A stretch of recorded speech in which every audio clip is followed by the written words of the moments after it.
So welcome to Boxing Media Hub, and yes, I finally got him. The guy I've been chasing for ages. I've got Lucas, Big Daddy Browne. How are you, Lucas? I'm very good, mate. Thank you for having me on. Honestly, I really appreciate it. And we're way down the line now. 35 fights, 31 wins, 27 knockouts. It's all Yeah, that's good. right. Yes, so far so good. Um, I've had the few losses, as you can imagine, but like that comes with the territory. Dillian White, Dave Allen. I've had the footballer in Paul Gallen who smacked me around the ear and popped my eardrum, so I had no balance. And my last fight, which is Miller. So I can take those four fights as losses. They were good fights. Yeah. I remember the Paul Gallen one. It was the weirdest shot. It was like a sledgehammer blow. It was Yeah, kind of yeah. it was bizarre. But But he was raising his arm as high as it could go. The back of my head, yeah. which are illegal shots. But if the ref doesn't call it, keep doing it. So I don't fault him as much as I fault the referee. But at the same Yeah. time, I've never had a popped ear. I don't know what's going on. Yeah. No, and that's the thing, isn't it? You can only do you can only do what's in front of you, can't you? You can It only deal is. with but as you say, it's been a Unfortunately, long mate, time. I'm always going to. Sorry, your signal's a bit laggy there, Lucas.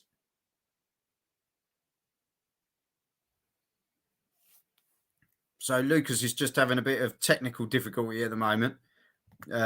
So hopefully he'll join us again in a minute. So yeah, until he's back, we'll just have a chat about his career so far. So he debuted in March 2009 against Jason Keir, which he won on KO round 4. He had 25 wins in a row. Have we got you again, Lucas? Yeah, hello. There you go, mate. I was just saying, you debuted March 2009 against Jason Keir, which was a win in KO round 4. He had 25 wins on the bounce before your first loss, which, to be fair, I think the first loss you recovered well from.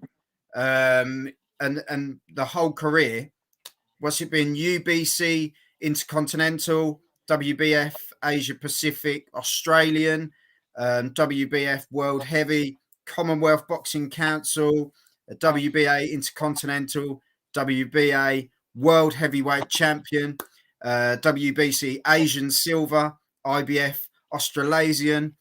Anything else? I think there's 13 all up, to be honest. It's ridiculous, mate. What's going on? I'm happy with my career, man. Honestly, I literally started or wanted to start all this process and just thought, you know what, I'm going to go in and I want to get a belt. You know what I mean? Yeah. And when I actually got decent at it all, I went, you know what, let's just go and see what happens. And, world title later. So I can't knock the effort that I've put in. And I've had a great, 13 or plus years of just traveling the world, meeting people and doing my thing. It's been great. Yeah. And you do it all again tomorrow against Mark Indeed. Petrovskii at the Agenda Arena in Dubai. So tough fight, to be fair. Yeah, well, he's 6-0 and he's got 4 knockouts, but he's listed as 6'1" and southpaw, but I think he's taller than 6'1", and all they of lied, his fights, Lucas. They lied. all of his fights, he fights right-handed, orthodox. So I don't know, and I don't care, but it's good to see a young lion coming up and wanting to have a shot. I love that. Whether it's a good thing for him or not, I don't know. But at the same time, the kid's having a go. Well done to him. Yeah. And I was watching you on the pads this week on some of your videos, and you were showing, your power shots. a lot to the body and showing the bigger Yeah. shots, the overhands. Is Yeah. that something you're going to look to deliver in this fight? You're going for the big shots? I think no matter what, initially it has to be my jab, my distance, and my timing. That's everything. Being a shorter fighter, he has to come in on me. So as long as I can keep that distance and judge it correctly, then yeah, the right hand will just come behind that, and away we go. But I don't want to be known as the guy who's just got the right hand. I'm not planning on boxing, so to speak, like in terms of moving around, but I do want to box in regards to the style of the jab and the actual intricacies of boxing. Yeah.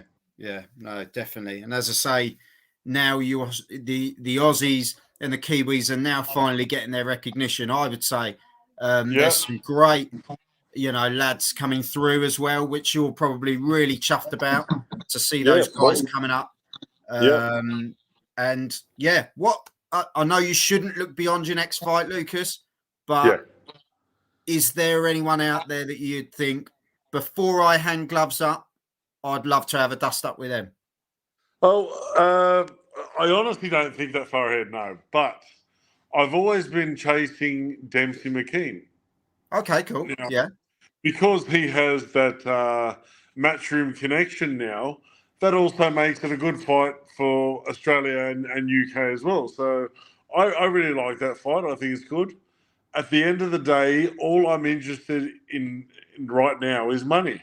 Yeah. Why not finish the career and get some dollars and then, duck out nicely? I've got about 3 fights left. I've got my gym for after boxing, but Yeah. a bit of money on the side and then see us later. So I'm happy with my career, but I Yeah. still have a few fights left to sort of finish off. Yeah, no, definitely. And as I say, I know people have always poked you about the Joseph Parker fight. This has always Yeah. been the one that has been mentioned for years, to be fair, isn't it? I he messaged me not long ago, like I'm talking a month ago, and I said, yes, let's fight. He said, good, no problems. And then all of a sudden he's fighting someone else, but I now know why, because he's on the Saudi card. Yeah. So he Money wouldn't talks. want to, he wouldn't, no, but he wouldn't want to fight me. The fight he just had, that was supposed to be me. Okay. So he didn't want to fight me in case I knocked him out before the Saudi card. So I get it, but my power is my own worst enemy, unfortunately. Yeah. And well, it's as you say, he's got a tough operator next. He's got Wilder up next. Mate, How do you see that one? Uh, as is with anyone, if Wilder lands, he lands. You know what I mean? So he will be the taller, longer fighter. So Joseph will have to be the guy coming in. So as much as I love and respect Joseph, all the rest of it, it's an uphill battle against Wilder, unfortunately.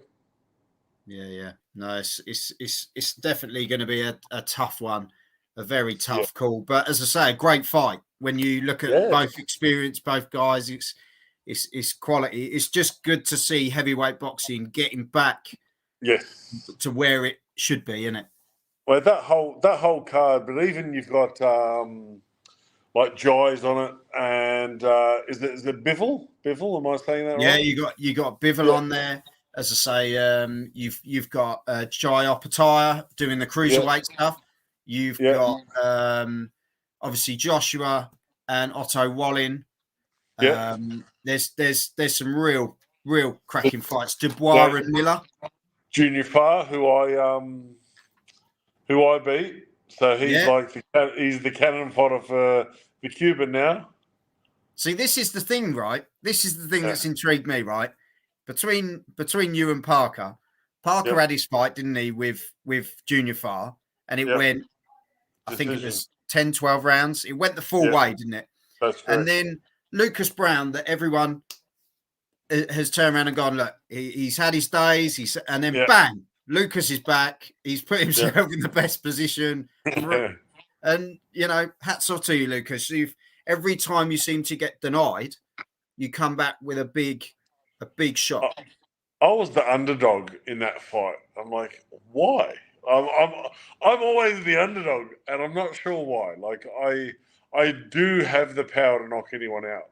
It's just a matter of doing it, obviously. So yeah, I don't get it. No. All I say is I wish you all the best for tomorrow. You look Thank you. chilled out, ready to go. You've been loving it in Dubai by the looks of it. You Yeah. seem to just enjoy the sunshine, don't you, mate?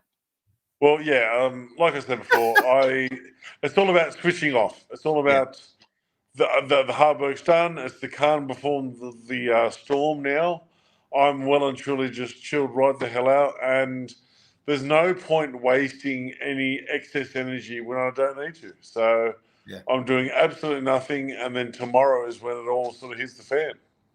Well, honestly, I wish you all the best, Lucas, and I really appreciate your time. I don't want to interrupt you getting any well-needed sleep, or you'll probably sit on your phone for a while anyway. A little bit. But no, enjoy it. And when do you look to fly back to Oz? I think it's Sunday night here, so I'll be back in Oz by like Monday night. Okay. Well, safe journey home, and love to the family as well. Love to the family. Thank you very much, mate. Okay. Just say your boys are massive now. It's ridiculous. The big boys, I know. my youngest, who's 19, he's 6'4" and 130 kilos. He doesn't do any weights. Imagine if he actually did weights. So, but the 21-year-old is like a chip off the old block. He's very high level rugby at the moment and has really gotten himself into that. And it's good to see him sort of blossoming, you know what I mean? Yeah. You must be really proud, mate. 100%. Good genes. Definitely, mate. Definitely that. But honestly, Lucas, thank you for your time, mate. I wish you all the best for tomorrow, and stay in touch, won't you? Appreciate it, my friend. Thank you. No problem. Take care, mate. Bye.